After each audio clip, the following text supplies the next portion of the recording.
দীর্ঘ সময় ক্ষমতায় থাকা আওয়ামী লীগ সরকারের উদ্দেশ্য ছিল তাদের প্রধান বিরোধী রাজনৈতিক দল বিএনপিকে মামলার জালে আটকে রাখা।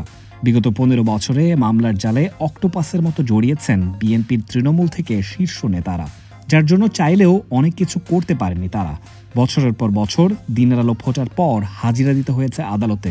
আর এরই ধারাবাহিকতায় হত্যা, সহিংসতা, মানহানি ও নাশকতা সহ একাধিক মামলায় জড়িয়েছিলেন খালেদা জিয়া। সেই সঙ্গে তারেক রহমানের নামেও ছিল ২১শে আগস্ট গ্রেনেড হামলা মামলা সহ রাষ্ট্রদ্রোহ ও হত্যা মিলে অর্ধশতাধিক মামলা। তবে গত ৫ আগস্ট ছাত্র জনতার গণ অভ্যুত্থানের মুখে পতন হয়েছে শেখ হাসিনার নেতৃত্বাধীন আওয়ামী লীগ সরকারের। আর এরপর যেন স্বস্তির নিঃশ্বাস ছেড়েছেন বিএনপি নেতারা।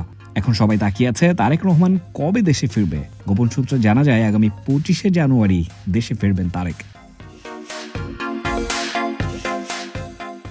একের পর এক মামলা থেকে খালাস পাওয়া সহ রাজনৈতিকভাবেও আবার উজ্জীবিত হয়ে উঠেছেন বিএনপি নেতারা। আর এরই মধ্যে বিএনপির নেতাকর্মীরা এখন দলের ভারপ্রাপ্ত চেয়ারম্যান তারেক রহমানের দেশে প্রত্যাবর্তনের প্রতীক্ষায় রয়েছেন। তাদের প্রত্যাশা দ্রুততম সময়ে তিনি দেশে ফিরবেন। এ বিষয়ে দলের নেতাকর্মীরা বলছেন, তারেক রহমান বিগত আওয়ামী লীগ সরকারের রাজনৈতিক প্রতিহিংসার শিকার। তার বিরুদ্ধে ২১শে আগস্ট গ্রেনেড হামলা মামলা সহ অর্ধশতাধিক মামলা রয়েছে। ২০০৭ সালের তত্ত্বাবধায়ক সরকার এবং পরবর্তীতে আওয়ামী লীগ ক্ষমতায় আসার পর এসব মামলা হয়েছে। ২১ আগস্ট গ্রেনেড হামলা মামলায় তারেক রহমানকে যাবজ্জীবন কারাদণ্ড দেওয়া হয়।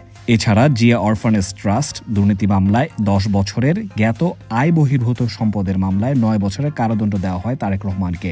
শুধু তাই নয়, এগুলো ছাড়াও রাষ্ট্রদ্রোহ সহ একাধিক মামলায় তারেক রহমানের বিরুদ্ধে গ্রেপ্তারি পরোয়ানা রয়েছে। আর মূলত এসব মামলার কারণেই দেশে ফিরতে পারছেন না তারেক রহমান। এ বিষয়ে তারেক রহমানের আইনজীবীরা জানিয়েছেন, বিএনপির ভারপ্রাপ্ত চেয়ারম্যান তারেক রহমান কোনো বিশেষ সুবিধায় নয়, আইনি প্রক্রিয়ায় মামলা থেকে মুক্ত হতে চান। তবে ২৫ তারিখের আগে মামলা থেকে মুক্তি না মিললে লন্ডনে মায়ের সাথে অবস্থান করবেন তারেক রহমান।